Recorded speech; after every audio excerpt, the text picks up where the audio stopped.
Salve, estudantes! Eu sou o professor Victor Aragão e no vídeo de hoje teremos o quarto simulado de Direito Constitucional, focado na primeira fase da OAB. Veremos assuntos importantes cobrados pela banca FGV na primeira fase.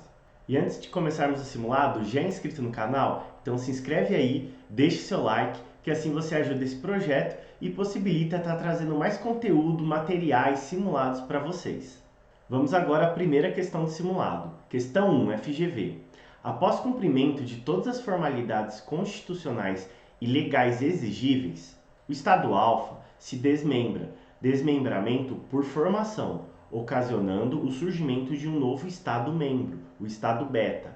Preocupados com a possibilidade de isso influenciar nas grandes decisões políticas regionais, um grupo de cidadãos inicia um movimento exigindo a imediata elaboração de uma Constituição para o novo Estado beta. Os líderes políticos locais, sem maiores conhecimentos sobre a temática, buscam assessoramento jurídico junto aos advogados constitucionalistas, sendo-lhes corretamente informado que, segundo a inteligência do sistema jurídico constitucional brasileiro, então vamos às alternativas. Letra A. Com a criação do Estado beta, no âmbito da República Federativa do Brasil, passou este a fazer parte do Pacto Federativo, subordinando-se tão somente à Constituição Federal e não a qualquer outra Constituição. Errado. Tem que haver a Constituição Estadual, a Constituição daquele Estado, que nesse caso em tela é o Estado que foi formado. Letra B. Tendo passado o Estado beta a ser conhecido como um ente autônomo, adquiriu poderes para se estruturar por meio de uma Constituição, sem a necessidade desta se vincular a padrões de simetria impostos pela Constituição Federal. Errado. Por mais que o Estado ele tenha a competência de legislar, de fazer uma Constituição estadual, ela tem que respeitar a Constituição Federal, ela tem que ter simetria com a Constituição Federal. Então está errado a letra B. Letra C. Pelo fato de o Estado beta ter sido reconhecido como um ente federado autônomo, passa a ter poderes para se estruturar por meio de uma Constituição, que deverá observar o princípio da simetria, conforme os padrões fixados na Constituição Federal. Correto a letra C. Essa é a nossa resposta. Está lá no artigo 25 da Constituição Federal. Realmente o Estado beta, agora ele é um ente federado autônomo. Então, ele passa a ter competência para legislar uma Constituição estadual, desde que essa Constituição esteja respeitando o princípio da simetria. Esse princípio quer dizer que essa Constituição ela tem que estar em harmonia com os ditames da Constituição Federal. Vamos ver o erro da D agora. O reconhecimento do Estado beta como um ente federado autônomo assegurou-lhe poderes para estruturar por meio de uma Constituição, cujo texto, porém, não poderá se diferenciar daquela fixada pela Constituição Federal. A alternativa D está errada, porque pode sim a Constituição estadual ser diferente da Constituição Federal. Ela só tem que respeitar os parâmetros impostos pela Constituição Federal, mas o Estado ele tem total autonomia para legislar sua Constituição estadual. Vamos para a próxima questão. Questão 2. O Estado Y, bastante conhecido pela exuberância de suas praias, que atrai milhares de turistas todos os anos, edita lei estadual impedindo a pesca de peixes regionais típicos ameaçados de extinção e limitando o transporte marítimo de passageiros. A partir da hipótese narrada, nos termos da Constituição da República Federativa do Brasil, assinale a afirmativa correta. Então esse é um tipo de questão de direito constitucional bem cobrado na prova na primeira fase da OAB, que é sobre competência. Vamos ver as alternativas. Letra A. O Estado Y possui competência legislativa concorrente com a União para dispor sobre pesca, mas poderá legislar sobre transporte e navegação marítimo, caso lei complementar federal o autorize. Letra B. O Estado Y tem competência comum com os demais entes federados para legislar sobre a matéria, logo a lei estadual é constitucional. Letra C. A lei editada pelo Estado Y é inconstitucional, porque compete privativamente à União legislar sobre proteção do meio ambiente e controle da poluição. E letra D, a lei editada pelo Estado Y é inconstitucional, porque trata de pesca e navegação marítima, que são de competência exclusiva da União, apesar de o Estado Y ter competência privativa para legislar sobre o meio ambiente. E a nossa resposta correta aqui nessa questão é letra A. O Estado Y ele tem competência legislativa concorrente com a União. A competência legislativa concorrente quer dizer que tanto o Estado, quanto o DF, quanto a União podem legislar sobre aquela matéria, que no caso em tela é sobre pesca.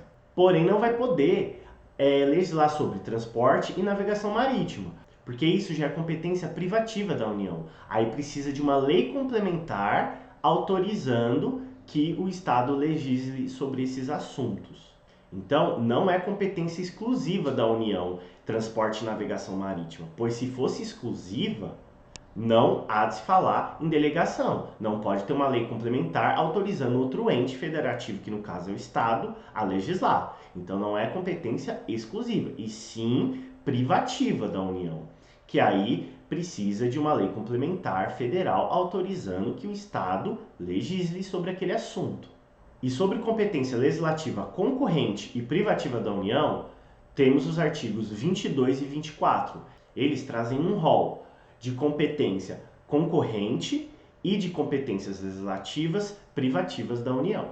Próxima questão agora, questão 3 FGV.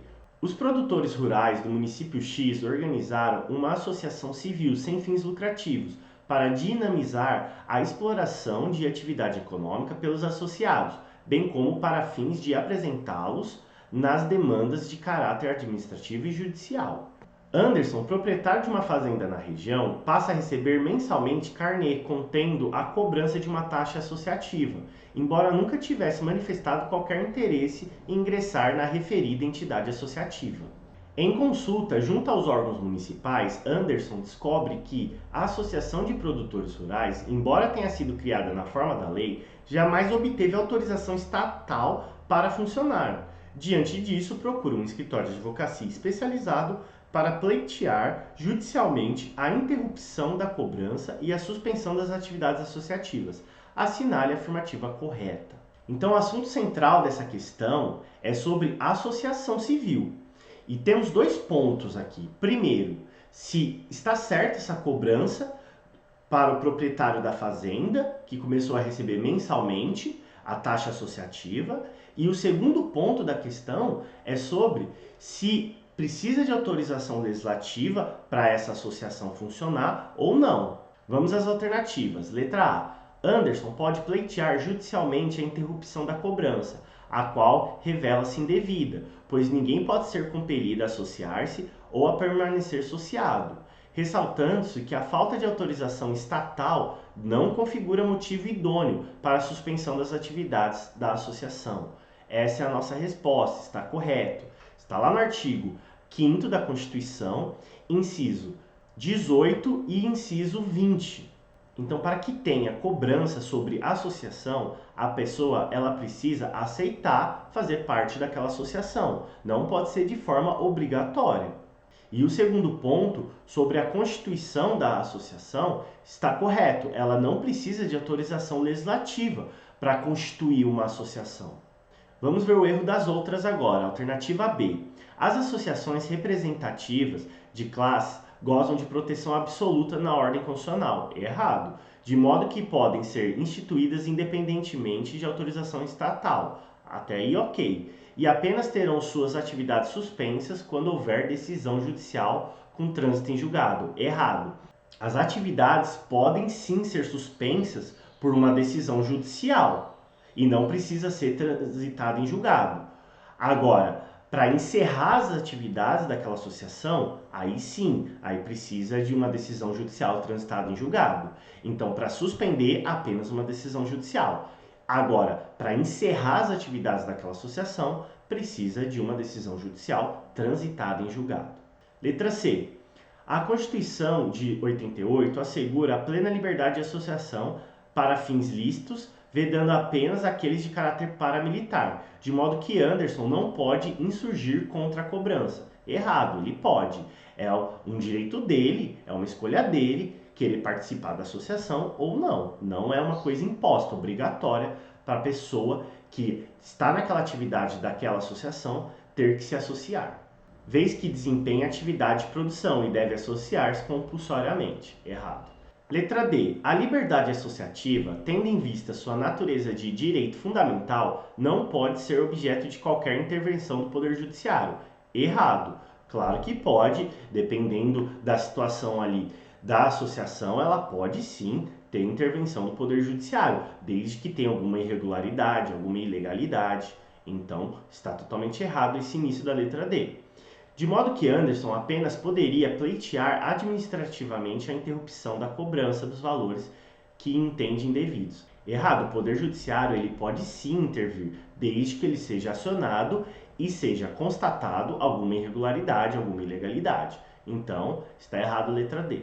Continuando, tá gostando do simulado? Então se inscreve aí no canal, deixa seu like, que assim você ajuda esse projeto e me segue lá no Instagram. Sempre que tem vídeo novo aqui no canal, eu divulgo por lá. E vamos agora continuar com o simulado para mais uma questão. Questão 4, FGV. Em determinado órgão integrante da Administração Pública Federal, vinculado ao Ministério da Fazenda, foi apurado que aproximadamente 100 cargos estavam vagos.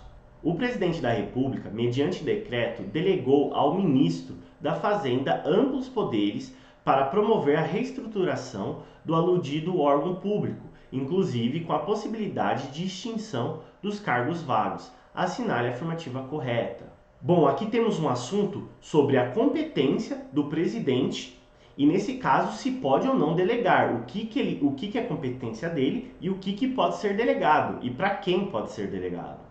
Então vamos às alternativas. Letra A. Somente mediante lei em sentido formal é admitida a criação e extinção de funções e cargos públicos, ainda que vagos. Logo, o decreto presidencial é inconstitucional, por ofensa ao princípio da reserva legal. Errado, está na Constituição. Uma das competências do presidente da República é, mediante decreto presidencial, poder extinguir tanto funções quanto cargos públicos, desde que vagos. Letra B. A Constituição de 88 atribui exclusivamente ao presidente da República a possibilidade de, mediante decreto, dispor sobre extinção de funções e cargos públicos, não admitindo que tal competência seja delegada a ministros de Estado. Errado. Essa é uma das competências do presidente da República que podem ser delegadas para ministros, e não só para ministros.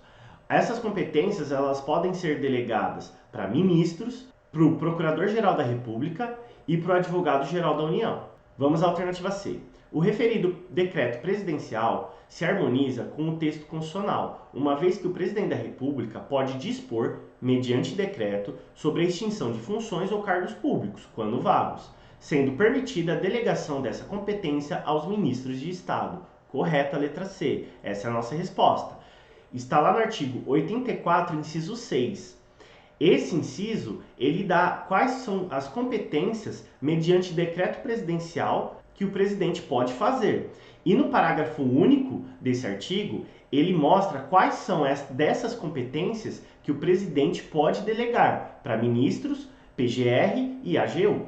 E como o assunto do caso em tela é um desses assuntos que tem essa possibilidade de delegação, resposta correta, letra C. Vamos ao erro da D.